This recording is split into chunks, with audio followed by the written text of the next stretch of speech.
tratar de cambiar.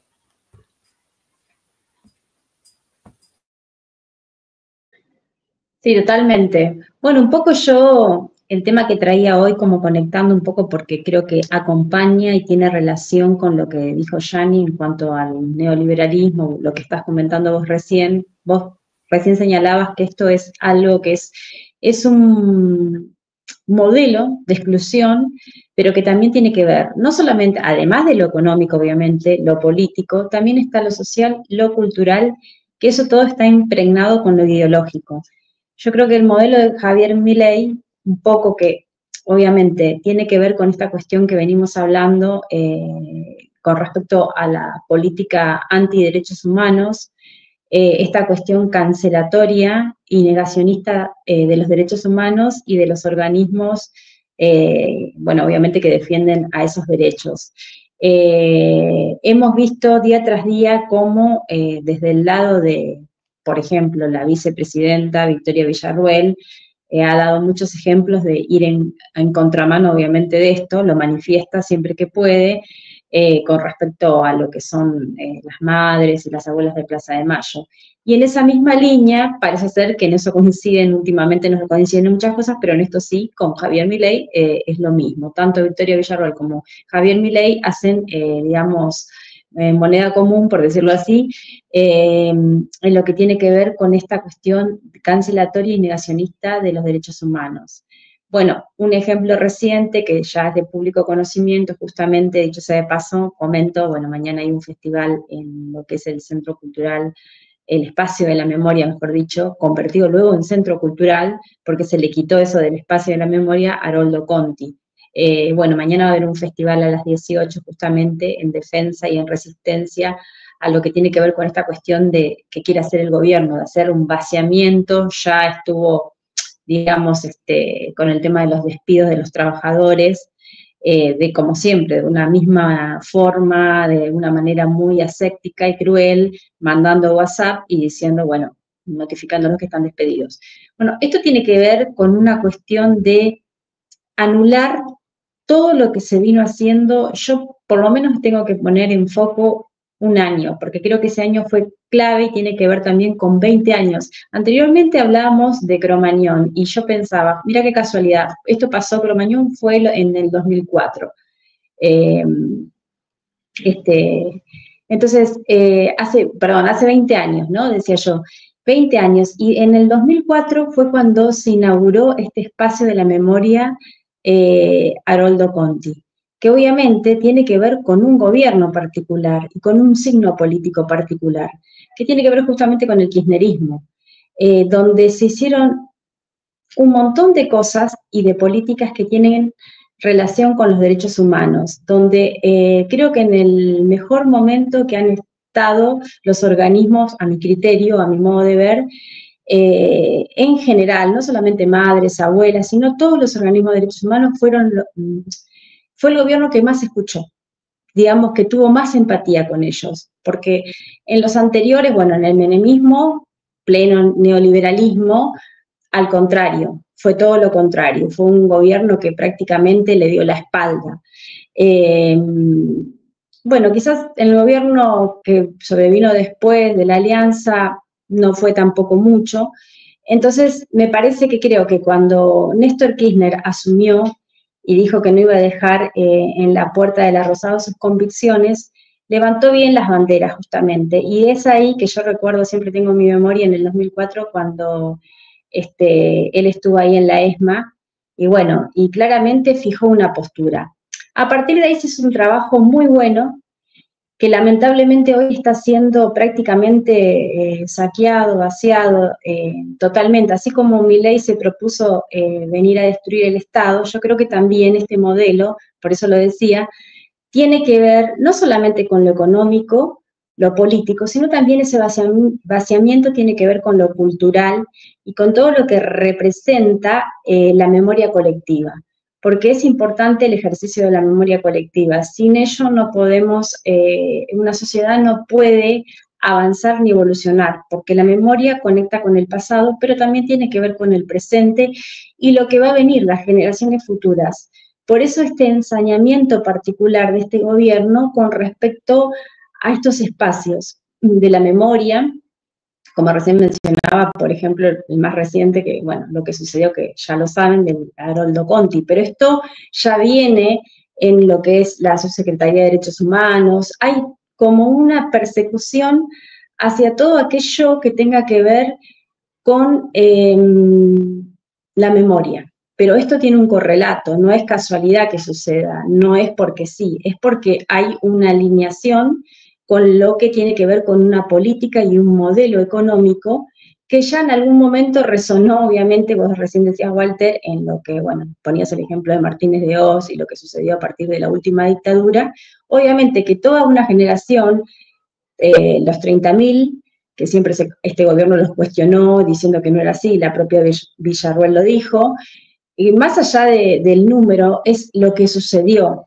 Y hubo una generación, obviamente, que fue diezmada. Esa generación diezmada, Néstor Kirchner lo recordó muy bien en ese año emblemático que fue el 2004, donde él levantó las banderas y reivindicó a toda esa generación. Yo creo que a partir de ahí se hizo un trabajo muy bueno, pero hoy está de alguna manera con un gobierno y una oposición que también parece regalarle a este gobierno, en cierta manera, esta cuestión de este atropello, porque este gobierno vino a atropellar y avasallar los derechos sociales y también los derechos humanos que tienen los argentinos. El derecho, obviamente, a comer, el derecho al trabajo, el derecho a la vivienda, el derecho a, a vivir en democracia y a la libertad real de expresión. También ataca al periodismo, a la prensa, sobre todo aquella prensa que no es, que acompaña usualmente a él. Entonces, me parece que esto es un plan sistemático. Tal como ocurrió en la dictadura, para mí Milei no es un presidente democrático, yo debo decirlo y me hago cargo de lo que digo, es un régimen.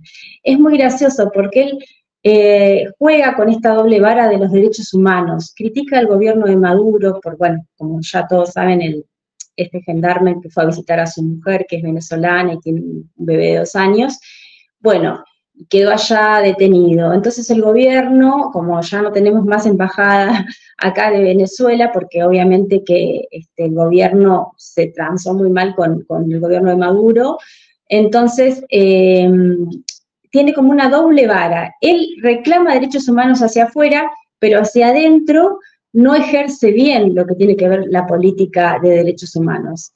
Entonces, bueno, con esta cuestión del gendarme que se mediatizó y que se está tratando... Sí. Tengo un paréntesis ahí. Por eso sí. También tiene que ver con los medios y cómo trastocan la realidad. Yo me puse a escuchar mucho ahora y ver toda la cuestión de Venezuela a partir de esto, y bueno, nosotros también estamos relacionados con gente de la Embajada de Venezuela, que siguen los intentos golpistas en Venezuela. Hubo un intento de golpe muy grande, muy grave. El 10 de enero va a asumir Maduro. Hoy o ayer mataron de 8 balazos al jefe de la custodia de Diosdado Cabello, que es el segundo hombre fuerte de Venezuela, después de Maduro. Y hubo, justamente a poco tiempo de asumir Maduro, están tratando de organizar una pueblada, algo parecido a lo que fue el intento de golpe la otra vez. Ya hay declaraciones desde la clandestinidad de esta, no sé el nombre ahora, de la mujer que fue la que era la candidata a vicepresidenta y que era la que más mediática. Corina Machado. Corina Machado. Claro. Bueno, este gendarme, ellos lo agarraron, lo detuvieron, no porque fue a visitar a la familia, como lo dice TN y dice La Nación Más. Lo agarraron porque estaba conspirando con grupos golpistas. Por eso está detenido. Y aparte lo admitió Villarruel. La vicepresidenta dijo, yo la verdad no lo hubiese mandado. Y ahí está la interna que se le va a responderle, porque Villarruel está bien lo que dice, lo hace porque está en contra de... Claro, para hacerlo, claro, sí, obvio, se entiende. Pero lo dijo, dice, lo mandaron, fue una misión, una misión de espía, fue con una misión ahí con estos grupos golpistas. Y bueno, eso también, digamos, entonces acá a uno empieza, sí lo agarraron porque fue a ver, no, ¿quién agarró un gendarme? Porque ver a la esposa, estaba conspirando. Eso nomás quería aclarar. Exactamente. No, sí, sí, claramente. Por eso decía lo del doble discurso y la doble vara de Javier Milei en cuanto a mirar hacia afuera en su política, por decir así, exterior, con respecto a otros países y no mira lo que hace él mismo en su nación, porque claramente él ataca mucho a la prensa y obviamente también a los que son los representantes, digamos, del Congreso, que están a un paso, si él pudiera, de eliminarlos. Por eso me parece súper importante el tema de las legislativas, porque acá se pone a prueba lo que tiene que ver con la oposición y los representantes políticos de las distintas, de todo el arco político, digamos. Yo creo que no estoy hablando solamente del peronismo, del progresismo, del kirchnerismo, la etiqueta que le quieran poner, sino me parece que acá hay un dejar hacer a propósito, a mi criterio, un dejar hacer a propósito que hace que la gente también esté un poco desahuciada, el pueblo me refiero cuando hablo de la gente, sí, porque yo creo que Milei no vino, como siempre decimos, de una nave espacial, no aterrizó, sino que hubo condiciones que se generaron del gobierno anterior de Alberto Fernández desde lo económico, pero también hubo como una suerte de estafa electoral hacia el propio electorado que de alguna manera vio en Milei, equivocadamente, como una suerte de salvación o un fin de etapa del kirchnerismo, como siempre, esto conecta con obviamente lo que vos decías de la nata y que se encargó mucho de generar esta grieta y del odio y de constantemente atacar. Entonces, bueno, vio quizás en Milei un representante que no venía de la política, porque siempre está también esa falsedad o esa falacia de creer de que un tipo que era panelista hace 3 días, por decirlo así, iba a diferentes programas y decía locuras y cosas sin sentido, y gritaba, y era como una suerte de payaso mediático, por decirlo así, terminó convirtiéndose en lo que es hoy el presidente de la nación. Guste o no guste, pero es el presidente de la nación y lamentablemente está ejerciendo el cargo hasta el momento, haciendo destrozos y lo peor que puede hacer es la fragmentación y la división. Yo creo que él apunta a eso, por eso digo que este es un plan sistemático que va desde lo económico, lo político, lo social, lo cultural, y obviamente que esto conecta con los derechos humanos también, porque él intenta borrar del registro de la sociedad argentina lo que tiene que ver con la identidad y la memoria, algo que las madres y abuelas de Plaza de Mayo se han encargado de construir a lo largo del tiempo, y es una tarea que no se hace de ayer para hoy, es algo que se viene acumulando y es el ejercicio permanente de recordar lo que pasó en la última dictadura. Y yo creo que como a este gobierno no le importa nada, de hecho, parte de ese poder real que representa tuvo que ver mucho con obviamente, ese gobierno dictatorial, por decirlo así, conecta y cruza.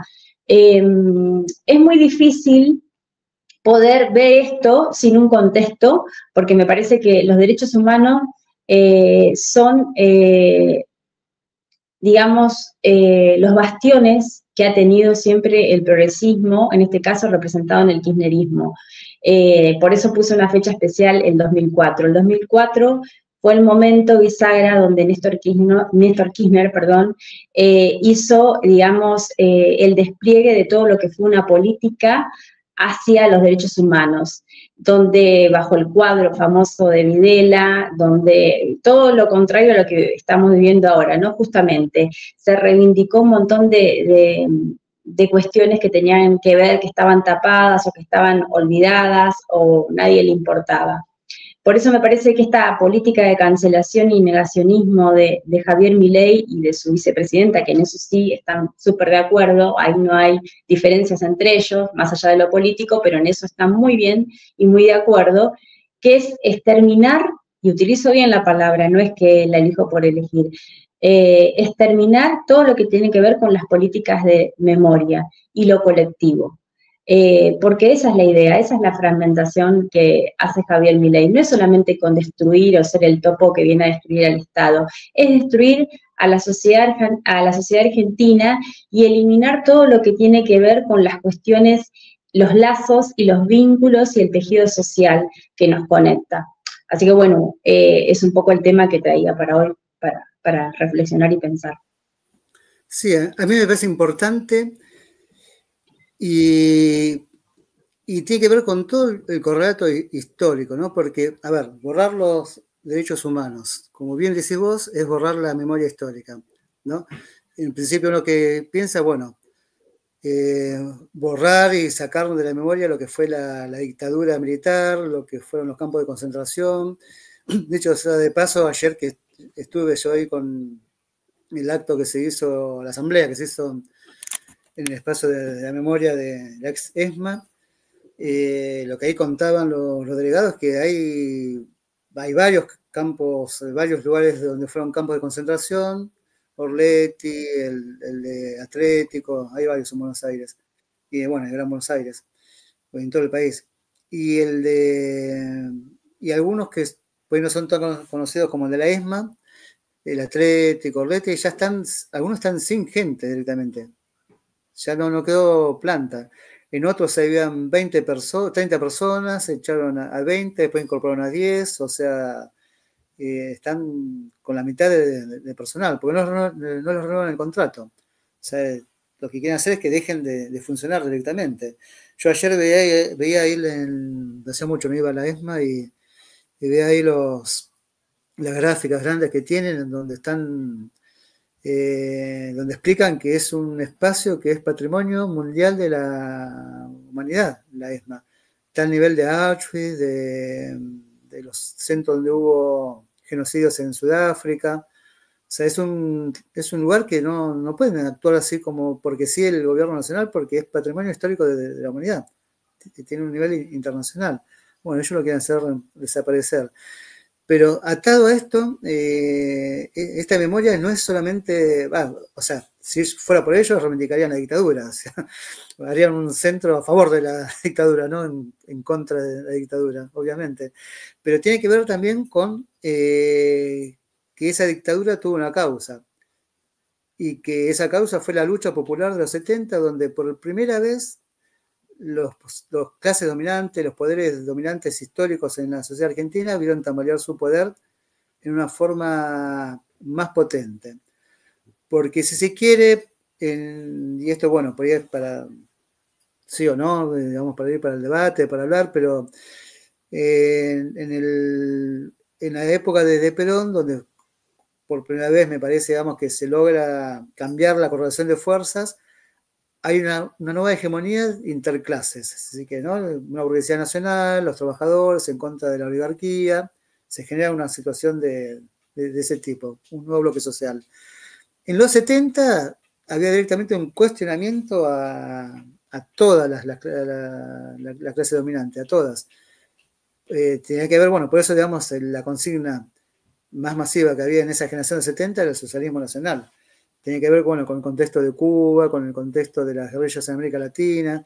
Se iba a un nuevo modelo de sociedad. Y por eso, digamos, más que nada vino la dictadura. Yo digo, esto tenemos que pensarlo, después podemos estar de acuerdo o no, a ver si se equivocaron, los métodos, si se adelantaron, podemos hablar mil cosas podemos hablar.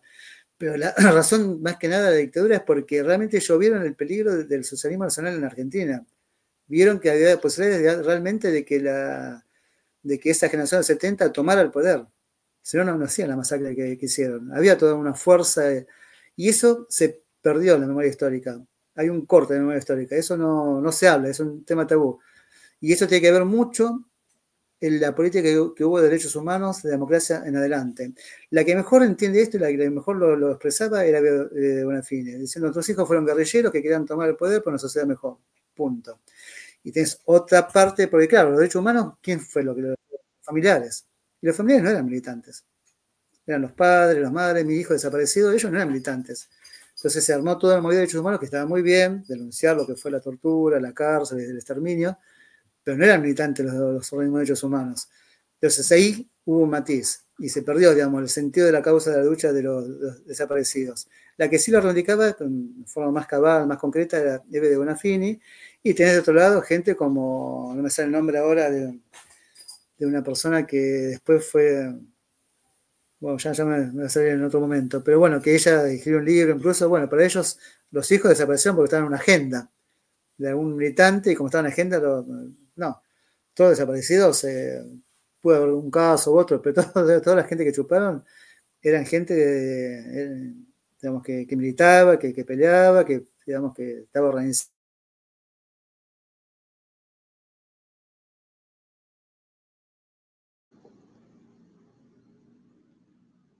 Bueno, ¿qué les parece? Ya estamos en 1:52, vamos. Sí, la verdad que sí. Me censura mi ley. Bueno. No se escuchó todo. ¿O será el delay? Puede ser. A cada rato me congelo. Bueno, chicas, no sé si compañeras, estamos acá, vamos a ser formales, estamos en el espacio de Soberanos con Cristina, así que compañeras, algo más para ir redondeando y cerrando, ya llevamos 1:50. Y no, bueno, me parece que es un tema que es largo de debatir porque la verdad que tiene muchos cruces como este que vos estabas mencionando. Nada es de casualidad para mí, todo está orquestado, pensado, planificado para que funcione. O sea, yo creo que esto no es casualidad ni hay que tomárselo como algo bueno. Yo creo que en realidad Milei es una anécdota y va a quedar en la historia como algo muy minúsculo. En realidad podría haber sido Milei como X, no sé. Él simplemente es un facilitador, para ponerle un título, un facilitador de estas políticas. Y está representando, obviamente, al poder real y a las grandes corporaciones.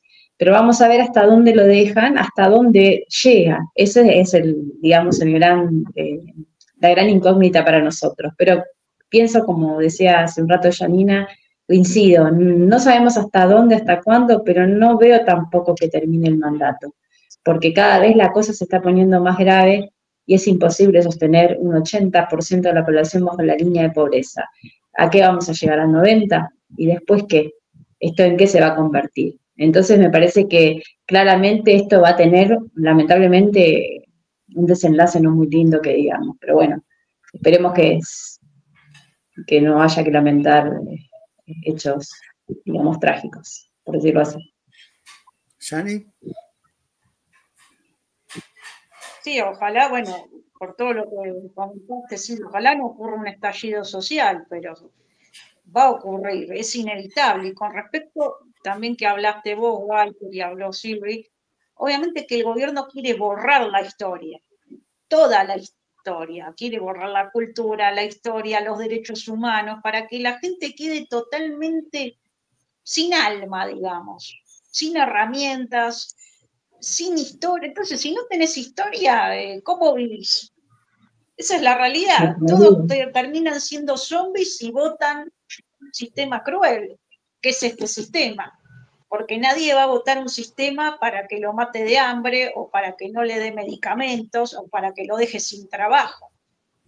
Porque también hay un trabajo que se ha hecho para que la gente vote esa crueldad. Es el gobierno de la crueldad y quieren borrar la memoria. Milei es la mezcla de Nerón, Calígula, Hitler, Galtieri y Videla. Tiene todo junto. No terminó bien ninguno, así que él tampoco va a terminar bien. Esa es la realidad. Y como militante digo, bueno, siempre todos, ¿no? Los militantes vamos a estar a favor de los trabajadores, de los jubilados, de los estudiantes. Lo que no hacen los neoliberales, como Milei, que está en contra del pueblo. Solo eso quería decir. Sí, además también totalmente coincido con lo que dice Yani, y yo creo que agregaría que sin la justicia, que es la otra pata, la justicia es cómplice de este gobierno y de todos los atropellos que vino a hacer en contra del pueblo. Sin una justicia que esté subordinada a un gobierno como el de Milei, no hubiera sido posible todas las cosas que han hecho, que lo hemos mencionado en otras oportunidades, como el famoso DNU, el tema del rito y demás, entre otras cosas. Así que la justicia y obviamente el blindaje mediático, que eso también es la otra cuestión. Dos de las patas del lawfare. Bueno, vamos a decir que cerrando ya el programa de la emisión número 2 de Programa Cero, que Milagro Sala sigue presa, que que seguimos reclamando la libertad de Milagro, que no tenemos que olvidarnos, que tiene que ser una bandera y una consigna de todas las fuerzas sociales, políticas. No tenemos que olvidarnos de que Milagro sigue siendo una rehén de este sistema político. Y bueno, cuando no se vayan de la sala Compass, así charlamos entre nosotros, cuando Yani ponga dejar de grabar. Y antes de terminar la grabación, le dejamos un saludo a nuestros amigos trolls, que bueno, que pidan sus derechos, que no le paguen el cariño. Cariño. Saludos. Bueno, hasta la próxima. Cuando quiera Yani dejamos de grabar, pero no se vayan de la sala, compas.